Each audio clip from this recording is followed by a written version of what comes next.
पृथिवीरु सरीजीव oxygen खूब शीघ्र अम्लजान हराइब पृथिवी जहा फल लोप पाइजिब जीवसत्ता एकथा आमे कहूनु एभले किछि पूर्वानुमान करिसेंती वैज्ञानिक।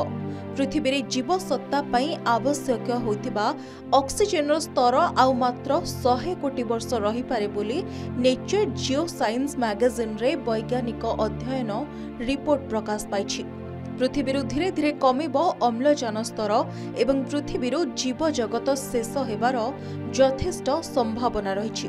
एही परिवर्तन हेबा द्वारा पृथिवी रे अम्लजान उपरे निर्भर करुवा जीवन शेष होइजिबो। एथिरे मानव सभ्यता मध्य शेष होइजिबार आशंका रहिछि। एभଳି परिस्थिति रे जदि आमे पृथिवी छाड़िबार उपाय बाहर न करिबा तेबे पृथिवीरु मनुष्य सभ्यता शेष होइजिबो। अधिक सौर विकिरण जोगु वायुमंडलीय अंगारकाम्ल ह्रास पाइबा फलरे फोटोसिंथेसिस बा आलोक संश्लेषण बाधा प्राप्त हेबो।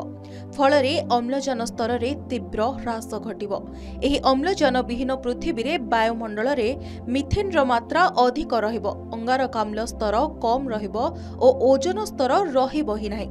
एभଳି स्थिति रे पृथिवी रे विपद रे पड़िबे जीवसत्ता अर्थात एही समय रे केवल अवायविक जीव ही तिष्ठि रहि परिबो। एही परिस्थिति रे अम्लजान उपरे निर्भर करुथबा जीवन शेष होइजिबो, किंतु एहा परे मध्य जीवन चक्र जारी रहिबो। तेबे एही अध्ययन आगामी भविष्यतर चित्र को देखाउछि जेउठारे पृथिवी रे अनेक परिवर्तन आसीबाकु जाउछि। ब्यूरो रिपोर्ट के न्यूज ओडिशा।